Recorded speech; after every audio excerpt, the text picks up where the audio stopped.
up, everybody? It is a Victory Monday here on our side of the world. Uh, another fun episode that we got lined up for you here on the JNS Philadelphia Sports Stop. I'm your host, as always, Stephen Rychel, and my partner in crime for these Monday nights is Mr. Justin Fiorillio. Justin, how are we feeling today, my friend? A win's a win, right? Because, hey, it was a win, and I'm feeling pretty good about that. And I think it's really, really encouraging to see that one of the greatest defensive units that not only the Philadelphia Eagles have ever had, but probably like the freaking NFL. This defense is so elite. But certainly, well, there's a lot to talk about, a lot of positives. Unfortunately, there's a couple negatives, but we'll get into it. And I think I feel the most right now, Steve, encouraged that they're winning football games. But I'm still very curious how this team's going to do in the postseason. Listen, man, all right, a lot to digest. We're gonna try to get to as much of it as we can. Oh, yeah. But I mean, listen, I think you made a post. You had one of these graphics, and this. If you're a Philadelphia Eagles fan, this was pretty much how we felt yesterday. Oh, yeah. It was just up and down and all over. It's over. We're back. Like, bro, what's going on? It's over. And then listen. It was one of the most heart attack waiting to happen. Really, I mean, it was so. And the games always are like that, right? I mean, They always are. Yeah, But listen, when you're playing an elite team on the road in the conditions, you don't expect 80 points between two teams to be dropped. You don't. You don't. And you typically, when you have elite teams like that, that's not typically the type of games you see. When you have it, it's typically defenses wind up stepping up, and they're the ones that kind of take the game over. So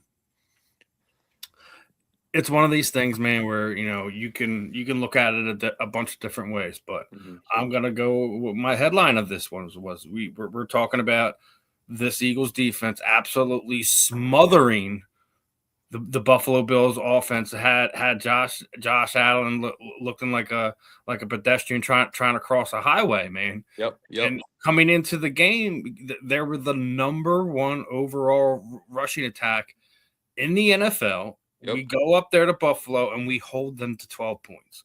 You could sit there and we'll get to the offense, as we get there. But when you completely shut down the reigning MVP, and he's banged up. You have a game where Jalen Hunt has a bunch of sacks. You have Breadman finally getting back in the sack column, a block extra point. Listen, and turned out to be a big blocked extra point, right? Because without that, that's how it works out. It's always funny how that works. He must have been hearing that smack I was talking last week, man. Because he's like, oh yeah, watch me block this and watch me get a sack that looks, completely eats up. The funny thing is, when you put content out, you actually never know when the players, because they're just like humans, they're all on their phone too. You never know if they actually do hear shit like that, right? So it's funny. Listen, but he did step up, though, bro. He did. I'll take it on the chin. I was talking a lot of smack, especially because he missed. Yeah. He hasn't showed up in a lot of these games. Suspended a game. Missed 3-4 games due to injury. And you had him get in over Jordan Davis in the Pro Bowl, and I'm like, how does that happen, right? Yeah. But Jalen Carter is one of the premier defensive tackles in the NFL. I know Quinion Williams up there, and you got Dex down there in New York. You have a lot of top flight defensive tackles in the NFL, but apparently Brandon Graham now too, right? Yeah, considering in a 3-game span, he has 3 sacks, and they were coming from that defensive tackle position. So you gotta tip your cap to BG on that one. But man, it's incredible. We've talked about this numerous times. I mean, it's just it's great not only for the locker room, but that's what everyone thought it was the number one thing. But it turns out it was on the field too. I mean, he's producing on the field, which is great. Yeah. So, yeah. So, and let's talk about that defense for a second. I want to pull this one. Oh, yeah. So, to fully understand how well the Eagles defense played Sunday, you have to fully understand what they were up against. The Bills were averaging 29 points a game, right? They scored a season 12. Josh Allen 6 NFL and touchdown passes. He didn't throw any. Buffalo running game was 1-2 in the NFL, 5.1 yard carry. They averaged 3.6. The Bills hadn't scored 12 or fewer points at home since the 2001 season. That's more than 4 years ago, people. 4 years ago. Wow. You could sit there, we can argue what the offense did or didn't do, but when you get it into these slugfest, defense is the one who you want to win. And they showed out and they showed up exactly when they needed to. Josh Allen wasn't able to. He had a couple scrambles where I kind of felt like they probably should have did more. But it's one of those things where it's like, listen, he's the MVP for a reason. He puts a lot on himself. So I'm not going to sit there and tear the offense apart, because the Bills defense showed up too. It wasn't just our defense. So it's like we're sitting here, all the content creators and media people were talking about how terrible the Eagles offense was. Regardless of, I'm not going to sit there saying, ugly win's a win. We will get to the offense, I promise you.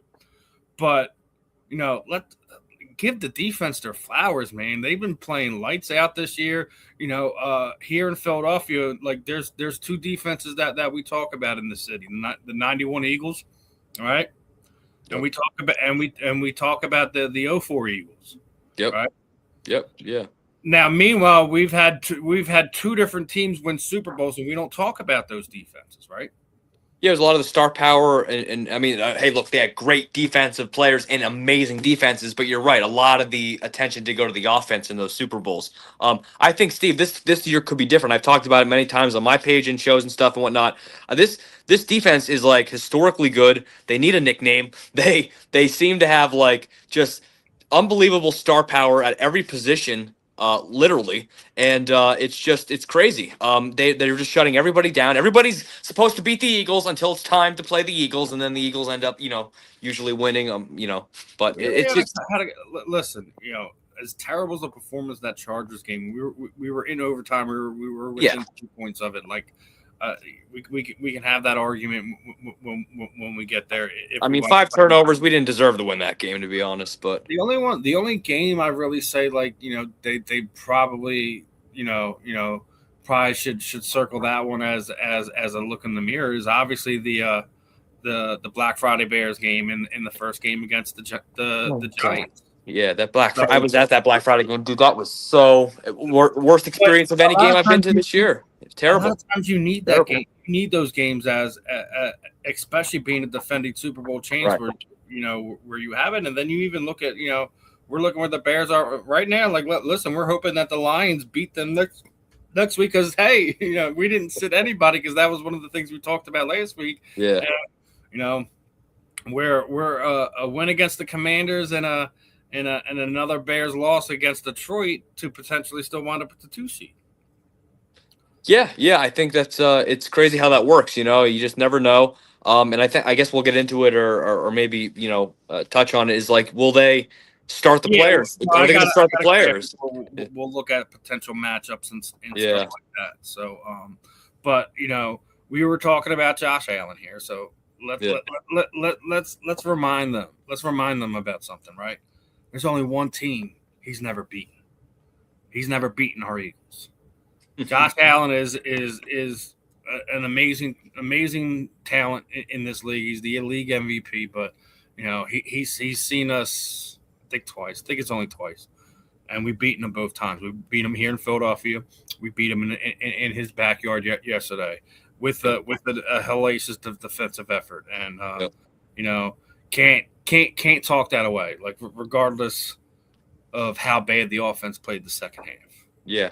Well, it wasn't probably so much beating the Eagles that was going through his mind, like being the last team on his little checkerboard there, but probably just beating the team and winning the game on that last play that made him miss that throw because the pressure of just being able in that moment to win the football game, it got to him because that ball was a good couple feet away from the receiver, and Yeah, and I but think that's all I think mostly Brady on Josh touched on Allen. it. I think Brady touched on it too. Like a lot of times when you see that play, you do kind of lead them to the corner. Yeah, But as he also said, like when you're in that situation, it's a 2 point conversion. You don't want to have one sail on you. You want to just throw right to his body. But yeah. you know, Adrenaline, though, man. You're in the moment, you know. tight coverage, on their guys all day long. That it was a battle, right? Oh yeah, But the other side of that, right? Obviously, we're very critical of the offense in the second half, and that's for good reason, right? But let's talk about yet again how the Zebras kept them in the game. There was a couple questionable offensive PI calls on the other side, but let's not remember, like, we yeah. had a Ridiculous. clear catch by Devontae Smith, but apparently there was evidence to turn that over. I barely see the ball move, but apparently incomplete. We want having to punt the ball. Yep, But then yep. you get this play, a couple drives later where like literally like two hands on AJ's arm, he almost one hands it. No penalty called there.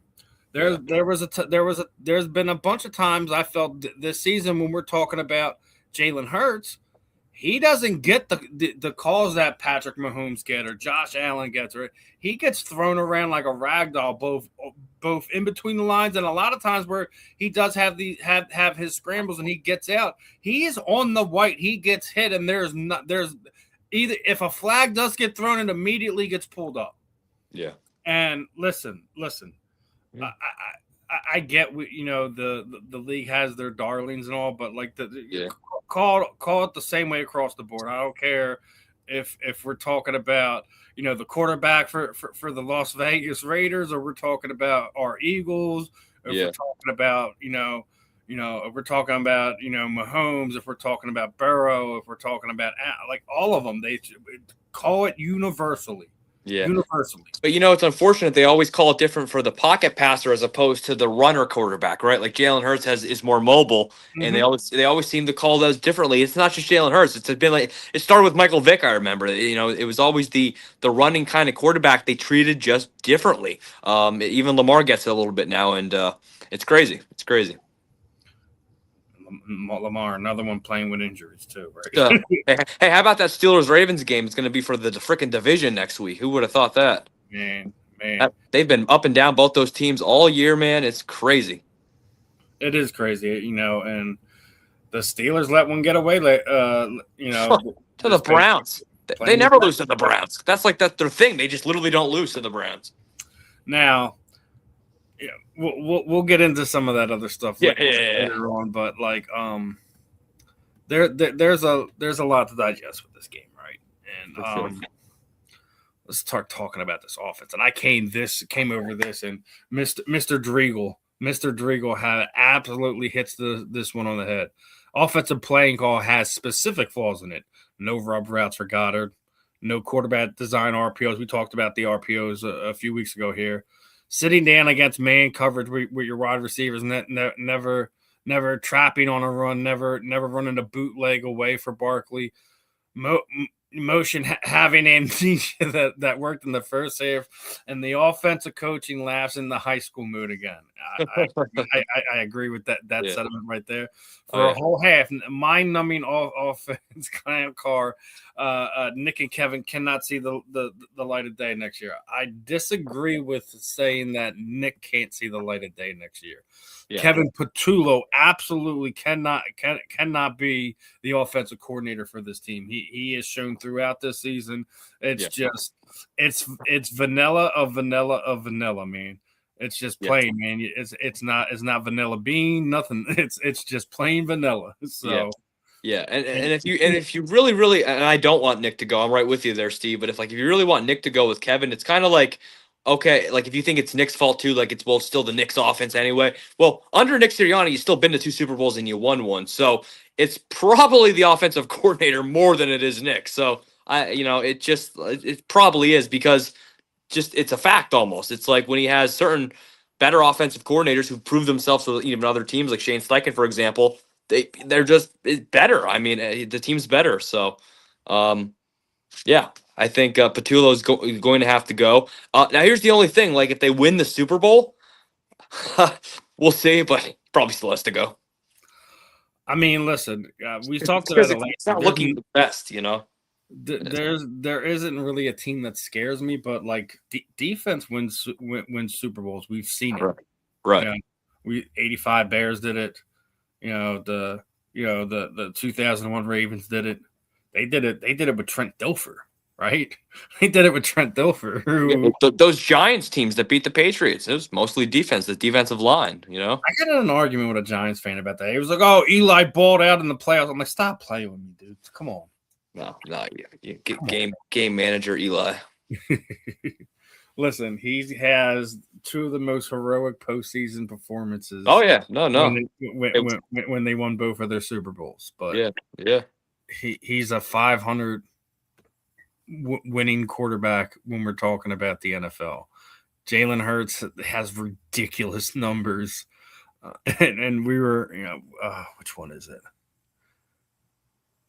Is it this one? No, that's not the one. This is the one. Right, here we go. Right. So since losing to Patrick Mahomes, Jalen is 9-0 against Matthew Stafford, Patrick Mahomes, Josh Allen, Joe Burrow, Lamar Jackson, the elite quarterbacks in the NFL today, right? Yeah. It just becomes funny anymore, man. It just becomes funny when the Eagles end up just winning against these big matchups like, Mahomes and Allen and Burrow and all that. But he's carried. No, he's carried. It's this elite offense, right? Yeah.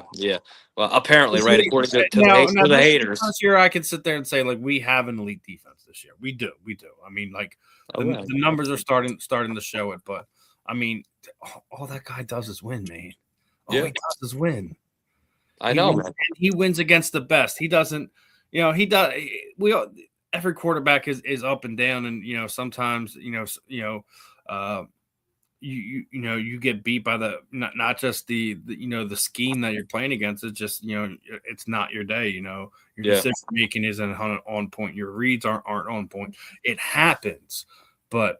Yeah. Here's a stat I'd be curious about. In his first few years, is he like right now, like Jalen Hurts, like the top 2, like in winning percentage since like coming into the league and like league history? Like, where does he rank up in like winning percentage all time? Because in the first 5 years, I think like he is like 2 or 3. And he has to be like all time for somebody in their first handful of years. I think against anybody. I think it's like I think it's like Dan Marino, and I think there's someone else. I think it is Patrick Mahomes that I'm going to look into that after this. I think he's third. I think it's if I remember correctly, it's Dan Marino, Patrick Mahomes, then Jalen Hurts for all time for their first handful years in the league as far as wins and winning percentage. So interesting. All right. So and we're talking about how terrible this offense are, right? Well, guess what? He did it again. 1,000 yards. He's 1K always open. 1K always open. He's got over 5,000 yards since coming into the league. AJ, and guess what? And guess what? Devontae Smith only needs 69 yards against the Commanders in order for him to have his 1,000 yards as well. So again, that's going to be tough. That's kind of tough to get, though. But as terrible as Jalen Hurts has been, he might have 2,000-yard receivers and a tight end. We talked about it last week, right? He tied the record. He broke the record last night, right? Yeah. As he's got 11 career 11 touchdowns this season, breaking the former record that I think was set in like 1965, Pete Retzlaff. So, I know we couldn't believe it wasn't Zach Ertz or Brent Selleck. I was like the most there was 8, and it was Brent Selleck had the most with 8. Prior prior to I just really thought like that 2019 like Wentz to Ertz season. Ertz might have had it one of those years. Like I don't know.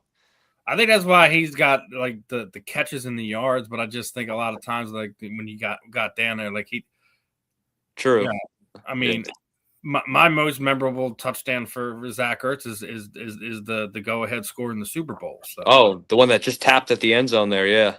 Yeah, reaches across. Great play. Yeah. Mm-hmm. Now, before we get into some of this other stuff, obviously, Christmas just passed and stuff like this. Yeah. And this fan makes this post, so I'm gonna show it for you in a second, and then I want to know what was the worst sports related present that you have ever gotten from one of your family members. I'm gonna show this one because this fan. Oh God. Wait, is that from a while ago, or is this like somebody just got this past Christmas? Someone just got this. in comments was like, bro, my aunt can't be serious right now. Getting him a Jalen Reagor jersey. Look, man, first thing you got to do is you got to go get some tape and some markers and make that into a meme jersey, right? Whatever you want for the name and the lettering, and then go to the link with like a meme jersey or something. Like Dallas sucks on it. Here's the thing. I don't know, whatever. If you go to some of these sports shops, I think it's like $30 to $40. You can get the nameplate changed out. Pay that $30 to $40, my guy. Yeah, don't use the tape. Get them. You're gonna get heckled by your own fan base if you wear a Jalen Reagor Eagles jersy. Man, you might as well go back, turn that to like Dante Stallworth or something like that, or Jeremy Maclin. Like any other person that wore the number 18, you could probably get away, but not Jalen Reagor, man. So Dorial Green Beckham wore 18. My worst one was from an ex-girlfriend. She thought it was a good idea to give me an Eli Manning jersey one year for. Oh wow! I mean, this was like, when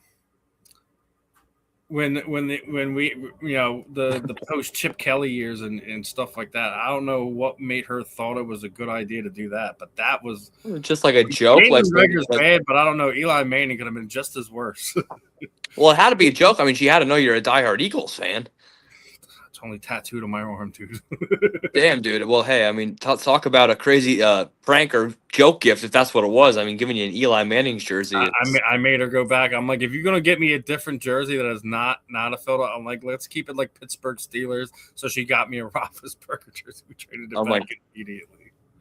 Well, it's not so. It's kind of. I have a similar kind of story. It's not so much like that per se because I actually have to think about it. I don't want to take too much time to think about it, but I do know the first thing that popped to my mind was a Christmas party where my mom actually. It was around Christmas time, and the Packers were playing, and I guess the Eagles were playing as well around the same week or same time or whatever. And she doesn't really know football that well, and she got cookies that were Packer cookies, and she's like, I got your Eagle cookies, and they were the little green Packer logo ones, and I was like, whatever, man. I still ate. What's this? Yeah, I still ate the cookies. There's dog treats. I give it to the dog.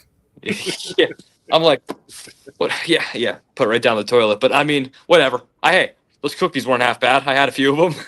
just the wrong logo at the Christmas party, but whatever. We all had to bring cookies, I guess. And I'm like, bring the Eagle ones, and she brought freaking Packer ones. I'm like, gotta be serious. Yeah. Oh man. So speaking of Christmas presents, I came across this. I don't know if it's true or not. I absolutely hope it's true. So I heard AJ Brown was feeling festive and decided he reportedly gave some Philadelphia sports media empty boxes to show how many what he gives. Now, is this a meme or is this like actually kind of a real report, like where he did it is kind of like it was a meme, but it wasn't one of those garbage accounts, the one that tells us like twice a week that somebody's died and stuff. Is it sad that I totally thought it could be real? Like I really thought it was real. Like it's something that could be real nowadays, man. It could be. Listen, 100%. I could see AJ doing that. 100%. Yeah. Honestly, I could see them, like, especially the WIP guys. I could definitely see AJ sending them empty boxes. That's why I had to ask. I genuinely didn't know if that was like a meme or a real report. I think if you ask me, I'm leaning on the meme side. But if that is real, AJ, Bravo. Well, I'll tell you this much: his real thoughts, like in his head, are probably totally like f those guys. You know what I mean? Like the WIP and all that. All those fucking the guys that are just And that brings me to my next point. So when we first heard that they were doing this NFC East hard knock stuff, I wasn't for it. But do you want to know what I find funny since that started airing, right? It's interesting how all those Eagle drama articles stopped coming out, right? Since Hard Knock started. It's real. David's spot on right here. You ain't hear any of those articles coming out no more. That there's dissension in the locker room. You know, people are pointing fingers. There's a problem with Jalen and AJ. There's all this stuff going. That's all ended. You haven't heard a peep out of it. Dave's spot on with that, man. Because we haven't seen any of those reports. Because you can just. I wonder why that is. Is just because they're like showing it out in the open more, and it's like, well, wow. Listen, people don't like to get called out, and they BS, man. Yeah. When they do half-hearted reporting and sensationalized media, we've seen it all, man. Especially here in Philadelphia. So, listen, that's the one thing I guess I'm kind of glad that we did do Hard Knocks, because now we're not even seeing them anymore. So, thank you, HBO Max. Appreciate it. Appreciate it. Yeah. And you know what's crazy about those guys? I can't imagine how many clips they have that they can't release to the public. You know what I mean? Like just stuff like conversations and stuff that they see that it's like there's probably some editor, some guy just working a 9-to-5 job at home who's like, holy shit! You won't believe what I just saw Saquon Barkley say to Jalen Hurts today, and I can't say one of the clips that came out from just the scrums after practice was great. Was someone had to ask Saquon about Sirianni, and basically he's like, listen, when I was in New York, I hated that mofo. Yeah, I heard that. Yeah, and then like you just see. How he's been since he's been here. I guess his relationship with Nick since he's been here, and I'm pretty sure that hate melted away like the freezing rain and ice has done here in Philadelphia over the last few days. So yeah. It's one of those things that sometimes having the extra cameras and microphones around are worth it, and sometimes when you do want some privacy, you do want to keep some stuff in house. Yeah. But one of the things I noticed, when watching some of the Hard Knocks, was one of the graphics he put up a few weeks ago was just, I think is another reason why we're going to see this offense be conservative in situations where they have the lead, is because the turnover fact, man. Like they're 42 in 2 or 10 or something like that when they win the turnover battle. Yep. It's insanity. And when you win that and you win that consistently, this is why, Nick is, one of the head I think one of 3 head coaches that, have, X amount of wins in their first 5 seasons with being with a team. So,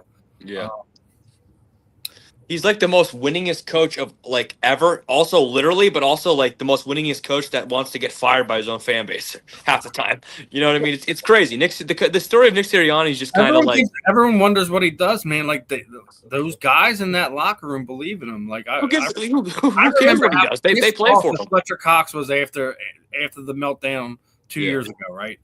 And they were just like asking him these silly questions. And look. Fletch had this look on his face like he wanted to just pick up this reporter and throw him across the room. Because it's like, listen, like what does Nick do? I think he does a lot, man. Like he may not be, the guru that somebody like John Gruden is. Everyone talks about how great he was. Well, one Super Bowl, right? Yeah. Can't be that great of a guru. I love John Gruden. He's he was here for the Ray Rhodes era. Yeah. He has some Eagles ties. Yeah, you're right. I think, but whatever it is, the players play for him. They play for Coach Sirianni. They believe in him. And and maybe maybe his X's and O's are underrated. Maybe we don't give him enough credit. He takes a lot of heat, not only for the players but for the coaches. He'll take the bullet so somebody else doesn't have to eat it, and that's another reason why I think like it doesn't matter, what he isn't great at or exceptional at, is that the team concept he gets more than any of them, and he's never gonna put his guys in a position where they have to answer uncomfortable questions. Yeah. Well, coach said this about you. Coach said this. Oh, coach blamed you for this. If they're gonna do anything, it's gonna happen, but it's gonna happen behind closed doors where that player, that coach isn't gonna have to answer those questions from the media. And I think you can't put a dollar amount on that. You can't talk that stuff away. The team aspect is what he gets the most, and I think they may not be the best prepared because they do have mental mistakes and stuff like that, but he always walks these guys through some things. So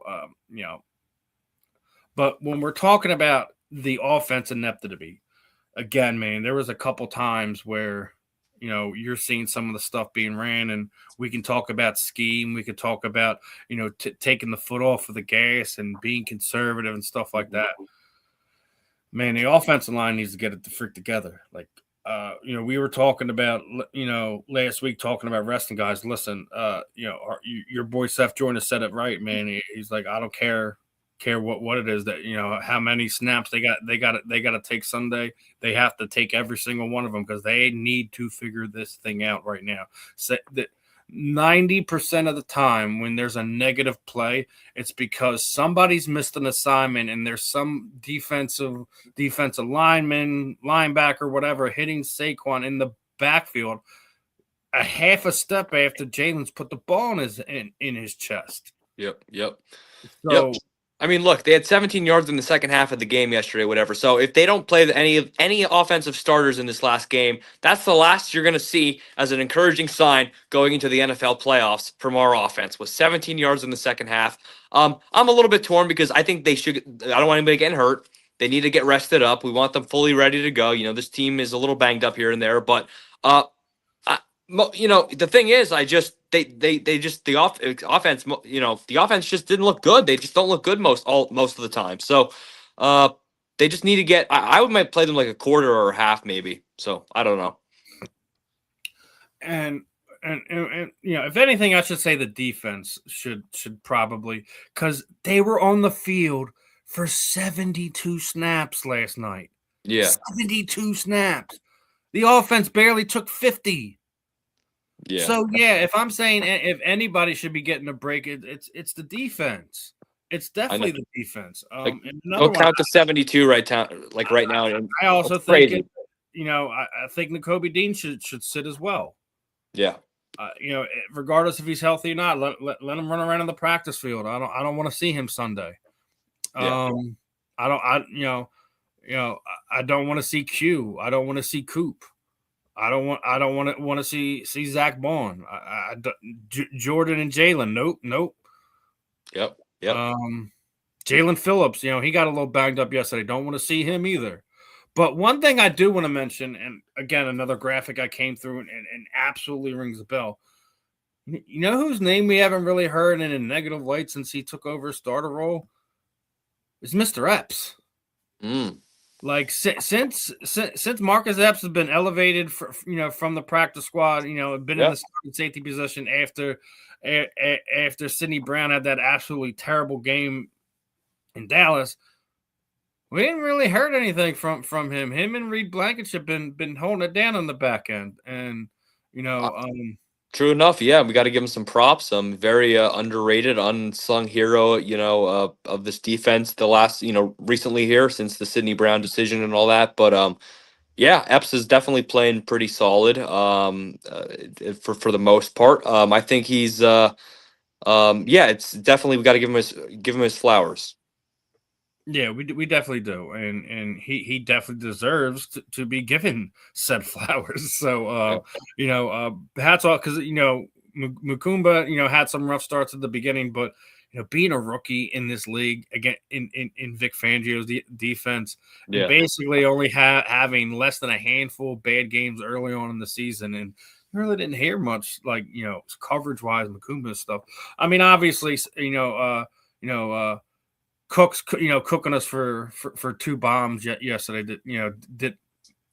Didn't really sit well with me, but looked like one of them was just one of those things where Coop released, let him go, and then either Epps or Reed didn't get there in time, and Josh made us pay for it. But for the most part, like, we haven't heard anything negative, at least from Marcus Epps in the last handful of games. So got to give him his props. I mean, obviously, 2 of those games are against the Commanders and the Raiders, so you take that with a grain of salt. But like even yesterday, like he wasn't just consistently getting torn down. Like I already said, like there was a couple plays that felt like one of them that the Bills knew the ball hit the ground, and that 50-50 ball over Q, I think it hit the ground, and that's why they quick got it to the line and got a playoff before we could even really look at it to see if there was something to replay there.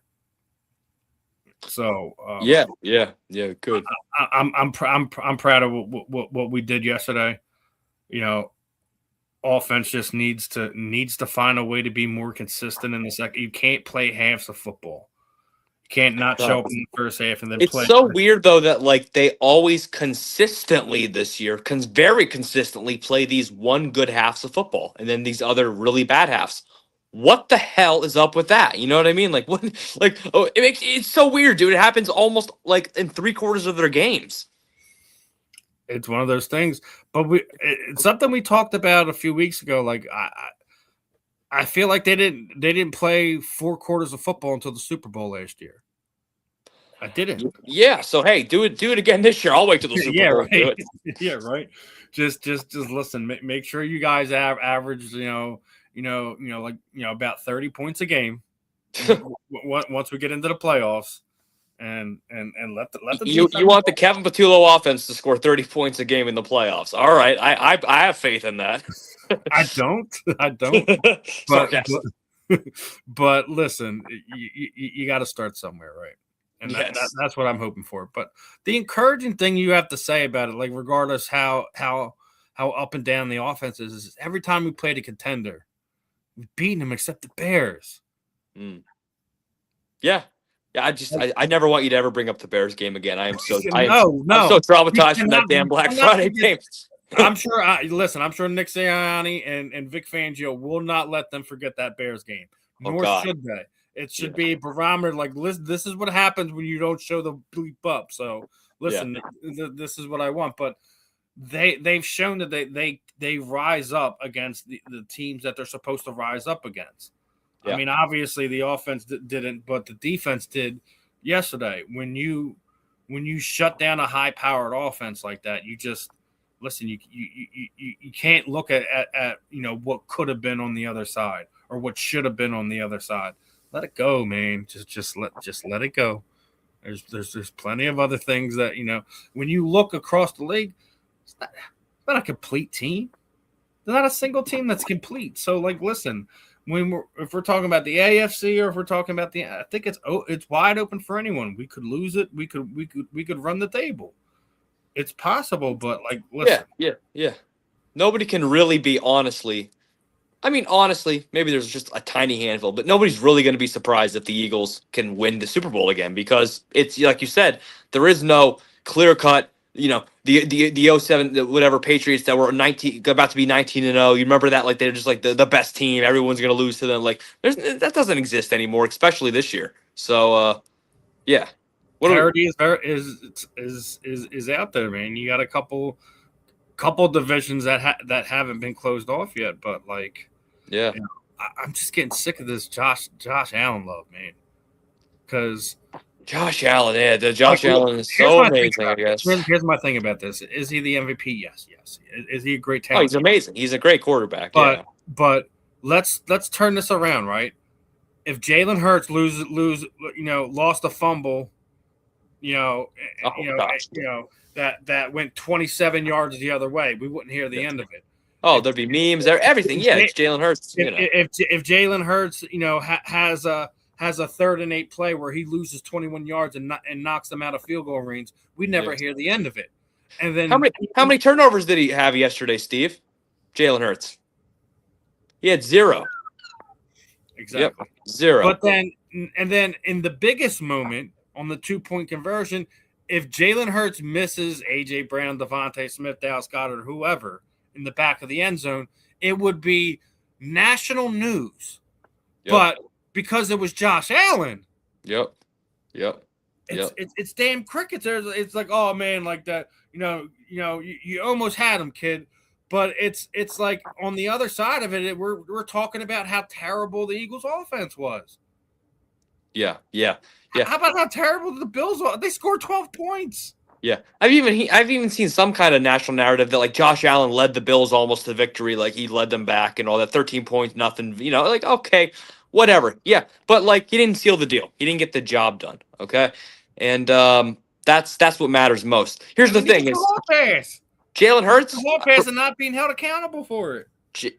Correct. And Jalen Hurts probably, for what it's worth, makes that throw at the end. I don't know why. Not that Josh Allen can't make that throw. Obviously, he would make it 9 out of 10 other times. But just in the moment, in the pressurized moments, it's what we always talk about. Jalen Hurts rises to the occasion.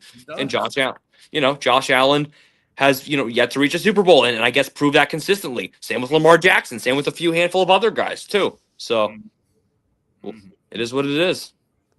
Now, we're looking at that NFC picture, and when we look at the projected seeding charts, right? Yeah. The crazy thing I think that no one's talking about is how banged up the Niners have been, and they have a chance to not only win their division, but end up with the 1 seed after everything's all said and done. I've been saying they're just going under the radar. They're very underrated. The Niners are somebody that I don't want. I mean, I don't care who we face, and we're going to beat, I believe, anybody. But I don't want to see the Niners out really because I think they could pose some issues. 1 seed, I don't want to see them. If they're coming here, I'll see them here all day long. I almost want Seattle to win just because of it. But here's the crazy thing, right? Here's the crazy thing. If they win it, if they happen to beat the Seahawks next week, they have home field advantage in every game here on out would be at their stadium, including the Super Bowl. That's almost unheard of. It actually is. I guess it is. But, whoever would have that opportunity, right? What the hell? And then the other side of it is we need Detroit to spoil the Bears party if we want to wind up with the 2 seed. Obviously, we still have to take care of our business, but we're both playing at the same time this week. So after that Christmas game, I can't trust Detroit. Listen, there's some prideful people down there in Detroit. I guarantee you, anything that spoil what the Chicago Bears are doing would not surprise me. And to be honest, I can't trust the damn Bears either. Nobody really can until they prove it. I think the biggest surprise is when I'm looking at all these graphics and potential things. Obviously, the Green Bay Packers are the 7th seed. So if we wind up being the 2 seed, that's probably who will play. The interesting thing is if we wind up with that 3 seed, it'll probably be the Rams, right? Yep. So, but the craziest thing about this is that the Carolina Panthers, if they beat the Tampa Bay Buccaneers, are going to be the divisional winner and going to be in the playoffs this year. Like, it just feels odd a little bit. Like they're just kind of like the Carolina Panthers won the division and they're going to have a home playoff game. It's like, oh, nobody really saw that. Yeah, right. Crazy parity in the NFL. Those are the type of teams that win 1 or 2 playoff games out of nowhere. You just like they have nothing to lose. Yeah. It's you're like the Jaguars that 1 year, the year we won our Super Bowl, the first Super Bowl. Playing with house money, man. Yeah, like Bortles. So let's switch gears here and talk a little baseball, right? Yeah. So speaking of which, remind me, I have something you're invited to. I want to announce at the very, very end of the show. Baseball, Phillies related. There you go. Now, World Baseball Classic is coming, right? Oh yeah. And a couple Phillies had made their announcements what they intend to do. First and foremost, our closer, Mr. Johan Duran, is Play the music. skipping World Play the Baseball. music. Play the music. Yeah, right. So, but everyone has been hard on Mr. Harper. I don't know if some of the fans seen his Oh yeah, this I know you're gonna show. Yeah. his T-shirt, but Yeah. he is and does have plans to join Team USA for this year's World Baseball Classic. Yeah. Now, a lot of people are glad that Duran's skipping it. You know, arms are funny when you use them a little bit more often, and they get worn out at the end of the year.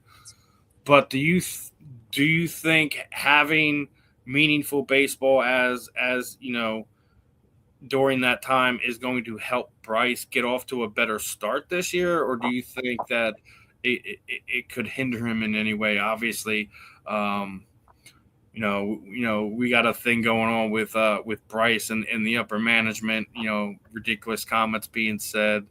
You know, he's not elite, things of that nature. Yeah. What are your I thoughts heard about that. on Mr. Harper joining this year's World Baseball Classic?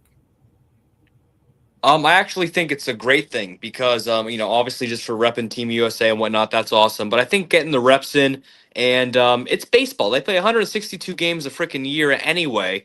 I don't really believe, honestly, and maybe, I to an extent. I never really played at any level at all. But to an extent, I don't really think you need that much rest in baseball. Like, I don't think, as opposed to other sports, like, I don't think playing in this is going to hurt him at all. It's going to make him any extra rusty. It's only going to help him. It's going to have him, be hot. And if anything, and if the Phillies are having a great season or whatnot, maybe he just tailors it down towards the end of next season, gets ready for the playoffs. I don't know. But I think it's a great thing. I really do. I'm 50-50 on this because last time he was in the Baseball Classic, came out in the beginning of the year and was very flat, then wound up getting injured, then wound up tearing it up towards the end of the season. So I'm kind of torn with it. He's a grown man. He knows his body better than anyone. So I'm not gonna beat him up over it. But buddy, you don't ball out this year. You're gonna remember the ugly side of what this Philadelphia fan base could potentially be. So yeah, hey, that 13 years is a 13-year contract, man. You better figure this shit out. I think he's still got another 6 years left. So I mean, more power to him if this is the route he's going. Now, we've been talking about potential moves and things of that nature that could be done. And I told you that they're going to try to unload some of these contracts, and it's for a good reason because when you look at it, that we're fifth already right now. If everything stays the way it is, $56 million in luxury tax penalties as we're sitting here right now. Do you think that Dombrowski and the rest of the upper management are willing to eat more to bring in another right-handed bat to protect Bryce? Another pitcher that where you don't have to rely on one of these young arms to replace a Ranger Suarez. You still have not re-signed JT Realmuto, and apparently he hasn't responded to any of the management's reaching out to him. So a little bit concerned about what the current roster could look like. I can't trust them, Steve. I just can't trust the management right now in the sense of because the last couple of years, every year it's supposed to be the year, and we just don't, we can't get it done, right? So it's like here we are having the same conversation again in the off season, and I don't know if they're going to eat all that, like you said with those names, will they want to eat that? I mean, that's just it's a lot of this is Moneyball. It's not just baseball; it's Moneyball. A lot of money involved, floating around, and I just don't know. This team needs help at certain positions, but I don't know. I don't know if I can trust them. We'll see. Like I said, I think that Nick Castellanos, I believe Trey Turner could very well be guys that get packaged up, moved out, try to find ways to do things. And maybe one day, I know Liam Castellanos is a big ball player. Maybe we'll get Liam one day to join the Phillies and carry on the Castellanos legacy. Whenever there's a tragedy going on in the world, we'll hit a home run. Oh man. But as we're getting closer down to this, I want to get your now. Obviously, we're talking about Phillies, right? So let me get your thoughts on this. Who is your favorite Philly of all time? Is it Utley? Is it Schmidt? Is it Kruk? Is it Harp? Is it Jimmy Rollins? Victorino? Is it Roy Halladay? There are. I'm curious to see who yours is. There are so many legendary names you could pick from, and shout out to every single one of them. I gotta go. Pretty easy pick for me. Ryan Howard. So Ryan Howard is my favorite Philly. I know he's had his strikeout moments and all. I get all that, but I like Ryan Howard because I actually saw him when he was a Reading Philly. I have a lot of ties to Reading, Pennsylvania. Went to college out there for a few years and whatnot, so I saw him. I actually saw him play there, and I had a chance to meet him and get a selfie with him at the Devontae Smith celebrity softball game where he hit a home run this past season. So Ryan Howard, because of those just kind of little mini personal things, has been my favorite Philly. Listen, I love the '93 Phillies. Yeah, I love the '08 Phillies. I love some teams after that, but my first true like Phillies guy I was enamored with was Mike Schmidt. But I talk to you about this catcher position all the time, right? And one of the first players that I actually physically met, at one of these signings was Darren Dalton. And wow! He was one of my guys before his unfortunate passing. When I went to that said signing, that was before the card show made you pay for the selfies, right? So right. So we got him to sign one of the cards I wanted him to sign, and he said, "Look, let's take a picture." My daughter was freaking out, right? Because because I put her down. So he immediately was like, "No, come on, you too, little one." So let's my daughter get in the picture and stuff like that. Now, obviously, she's attached to me like a monkey holding on to its mother, right? So, but I mean, it's one of those things that I just won't forget, and I still think that Dutch was very, very underestimated to what he meant to those early '90s teams, and even more so when him and Jim Eisenreich left in '97 and helped the Florida Marlins win their first World Series. I think was instrumental having those two guys there. I'll still say that I think in football, it's head coach and quarterback is the most important position on there. Just like I think in baseball, the catcher-pitcher relationship is the most important on the field. That Darren Dalton was the leader in the clubhouse. Outside of the clubhouse, he ran the rotation, and it's one of the reasons why I've already sat there and said it here to you a couple times. Why I feel that it's very, very important to re-sign JT Realmuto, whatever the dollar amount is, however many years he wants, give it to him. There is nobody out there that can run a rotation that is currently available to you that you could potentially have him fill those shoes. So, again, catchers are the unsung heroes of baseball, and Darren Dalton will always be my favorite Philadelphia Philly. Everybody check out the Darren Dalton Foundation. They do amazing works to this day. Man, anytime I see one of their posts, man, it's an automatic like, comment, share, just because it's his foundation, and the people that are running it, I think, are legitimate people who are actually looking into making a difference. So it's one of the reasons why I always go out of the way anytime I see Darren Dalton Foundation posts. Now, real quick, some Sixers stuff, and I do have to mention we'll probably won't be on next week just because of timing, because apparently I'm going to a Sixers game next week. Oh, nice. The Sixers Nugget game, yeah. Ah, nice. Well, let's it's either that or me and you could figure out a way to record earlier in the day or something like that. But hey, maybe we'll record live at the Sixers game. I'll find maybe I'll find a way you can get Joel Embiid in the background. I do have the StreamYard on my phone, but I think the sound quality wouldn't be quite as right.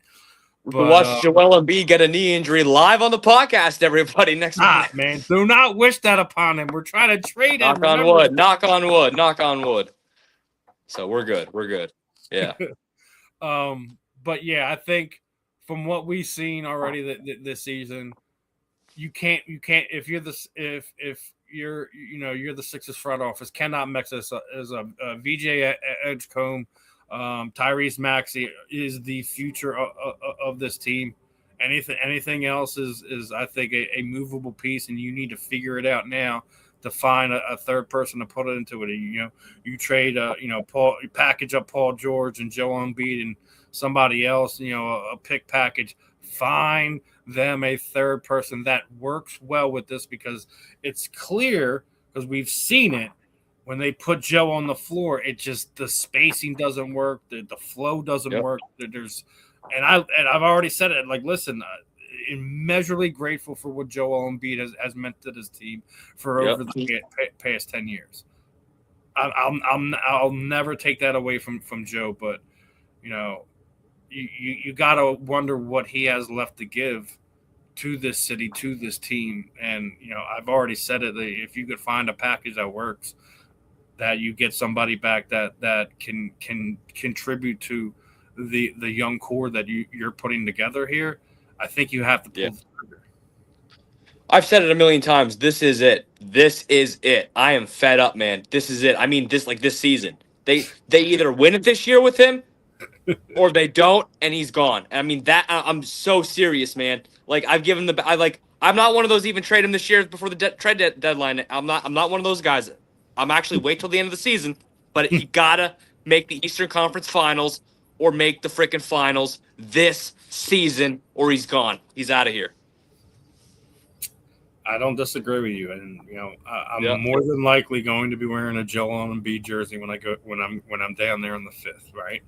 So I'm not gonna act like I don't got mad love for him. So well, he's still the best damn player. I mean, he's one of the best players in the league. He's still Joel Embiid, but I mean, we all know the story, man, and I want that story to change this season. We all do. We all want it to change.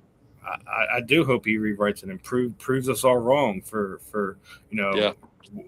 wishing that we find a trade package partner, whatever, to make something work. But and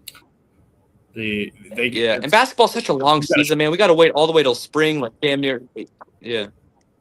They got to show me. So man. we got to wait a long time just to see and hope that they're going to be ready then. Yeah. Mm-hmm. Now, as we're wrapping this one up, you said you got some announcement to make. What is going on in the world of Justin Fiorillio? What are some of the stuff that you're going to be involved with over the next week?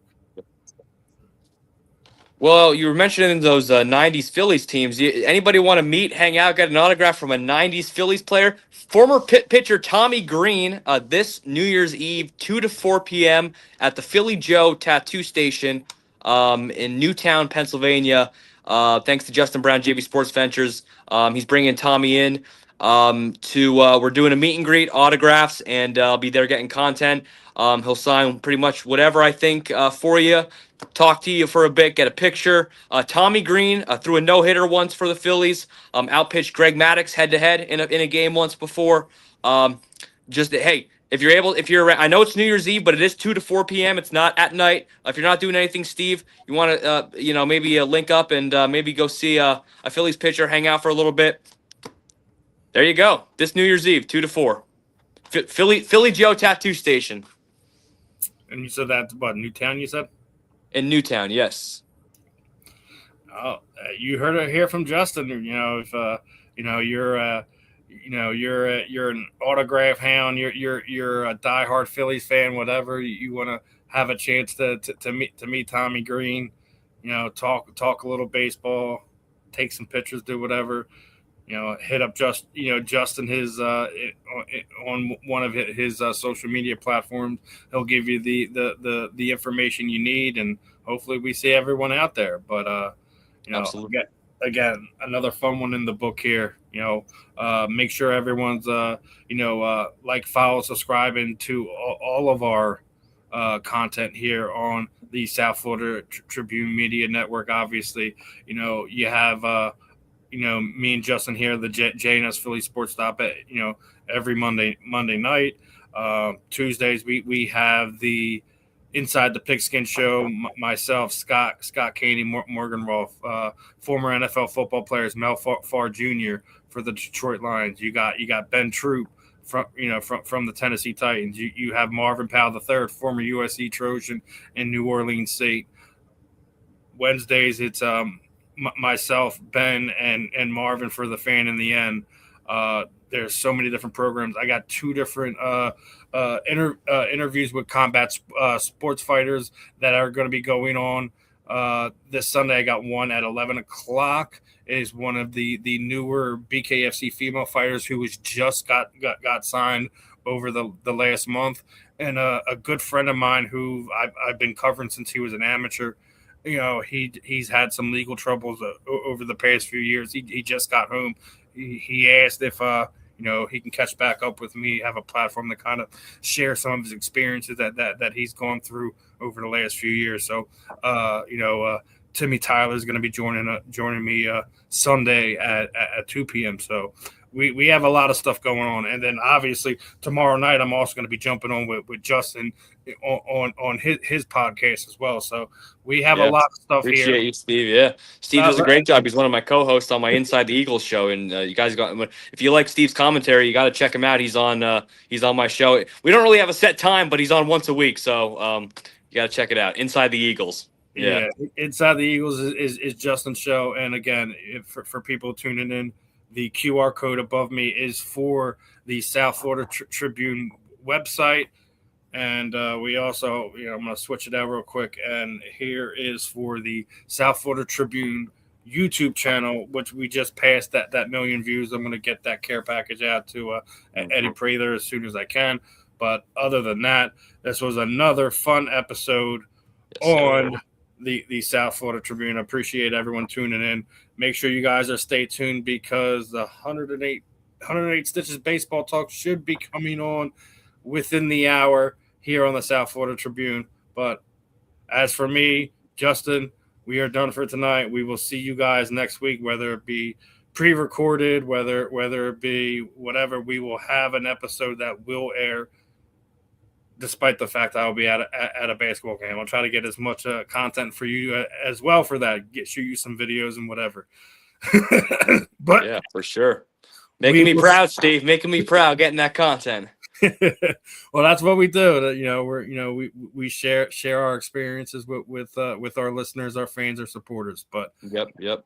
Another episode in the book. We will catch you guys next week, my friends. Peace out. Peace. Go Birds.